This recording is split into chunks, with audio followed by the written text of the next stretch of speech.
over here in Publisher, you can see that there are pages on the left side. So if I were to actually go over here and create a new page, right click, insert blank page right here, you can see that there are a lot of pages going on.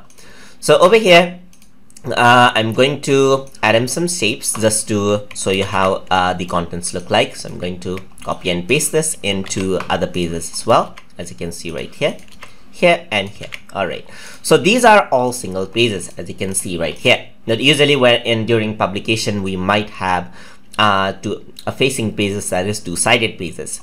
In order to work with two-sided pages, I can simply right click over here, and here you can see that there are two pages spread. So over here, once you do a two pages spread, you can see that the first page is the cover page and it is one page. The second and third page actually go when and merge together, just like this. So if I want to create something like this, a merge type of a background, so you can work with two pages as one, as you can see right here.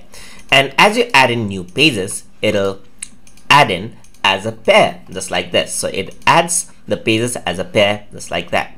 And I'll go back and return to one. You simply right click and click on view page spread, a two page spread, and it is converted back into a single page, just like that.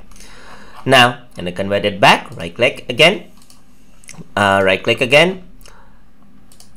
at the empty space right here, or right click over here, and you can see you can go for two pages spread, just like that.